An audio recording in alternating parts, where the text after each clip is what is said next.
Hello world, my name is Sarah and welcome to my book channel. So today I have a book review for you guys. It is Then and Always by DANI ATKINS. Now before I start, this is not the actual cover.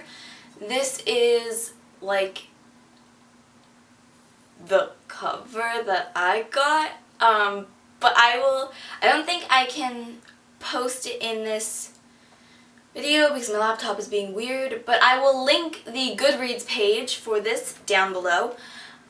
This will have spoilers, and thankfully I'm posting it the day of the release, like the release date, which is May 20th. Today is May 20th, like in the video, but in real life it's like May 14th. I finished this in April and I read it so quickly, so if you want to see my reaction on that, just keep watching. You get the stand of honor. So we're gonna play a little game, guys. It's called What Does Sarah's Notes Mean? Oops. So like I said, I finished this a while ago, and I remember vividly what the book was about, but I made notes. So we're gonna try and interpret what they mean, and then I'm gonna add on to it. So let's do this. Okay, so it was originally called Fractured in the UK, and the cover was gorgeous. I actually like it better than this cover, which is gorgeous also, and the new cover, which I'm not. But Fractured, that cover, was beautiful. So Rachel and her friends get into an accident that injures Rachel, giving her a nasty scar on her cheek and killing her friend Jimmy, who died saving her. And because of this accident, Rachel also gets really bad headaches. Remember that. When Rachel goes back into town for her friend Sarah's bridal party, she visits Jimmy's grave, gets an extremely bad headache that causes her to pass out.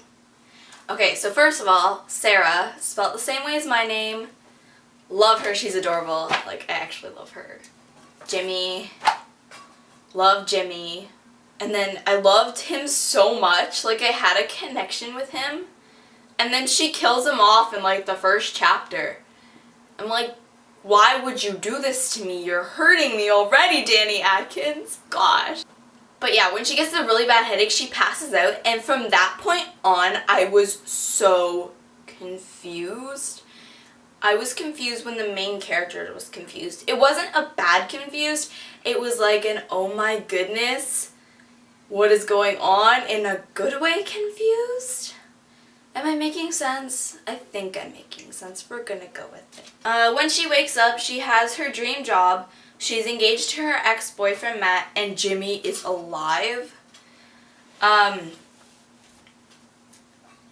Yeah, so before she wakes up in the hospital, she has like this, it goes to this alternate universe where she's already engaged to Matt, and like you know that she's engaged before she wakes up, and she gets like chased down the street and like knocked out by this guy who wants to steal her engagement ring because it's massive, and so she hits her head really badly and like passes out. She doesn't have a scar on her cheek anymore because the accident happened, but she wasn't injured as badly, and neither was Jimmy because Jimmy's alive. And I actually wrote, after I wrote Jimmy's alive in like bold, I wrote I love Jimmy. And then I wrote a little note. Thank you, DANI ATKINS, for choosing easy character names. Like, you have no idea, these character names were so easy to remember. Except for, what's her name? Kathy. Because I don't like her and I don't really care to remember names of people that I don't like. No one believes that she tells them about the past 5 years. The timeline has completely changed. So I was thinking, like, in this part, I'm like, oh, well, maybe it was like an alternate universe and they like switched places. But, and like it just split in two. And then Rachel mentions it, that exact thought that I was thinking. And I was like, no, that can't happen. Like, what is going on? So then, like, when Rachel and Matt, like, because Matt's and Rachel are trying to make it work. Like, she's like, okay, well, obviously I liked him enough to get engaged to him.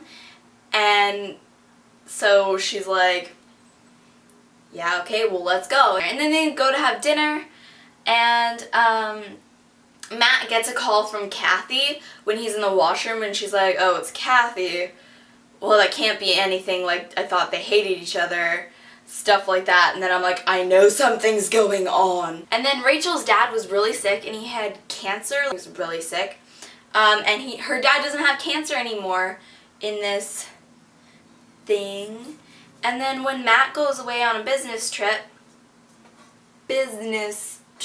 wink, I know, like, Matt, you can't fool me. Yeah, so she has a moment with Jimmy, and from that moment on, I was like, they need to get married now. I said it. She made me say it. So throughout the book, Rachel smells her dad's cologne, or like hears sirens, and she like freaks out, and everyone's like, what is going on? And I actually was so confused.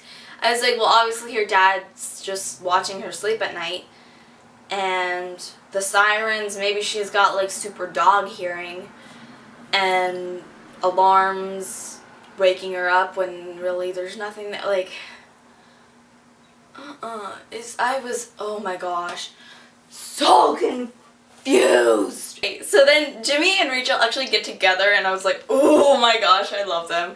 And then on like Christmas Eve, they go to the midnight mass at Christmas, and it was where the church where Jimmy's grave was, where Rachel went and she like passed out, and Jimmy proposes to her on where his gravesite was, and I was like, oh my gosh, I love them so much. At their wedding, like it's a couple months later, and at their wedding, it gets intense because it's like wedding, and it cuts to a second perspective, and it's, I thought it was the life that she switched with, because I thought she switched, like, the alternate universes switched, but actually it wasn't. Rachel was actually in a coma the entire time, and she was just dreaming this stuff up, and the minute they say I do, they flip the switch, and she like dies, and she walks into the light with Jimmy to spend her life with Jimmy, and I was crying because her dad was there, and he was holding her hand, and he was wearing his cologne because the doctor said that it would help bring her back, and that she was like servicing a little bit, and the sirens and the alarms, and I was crying so much because I was picturing my dad. If I was in that situation and my dad were there, I would just, I'm gonna cry.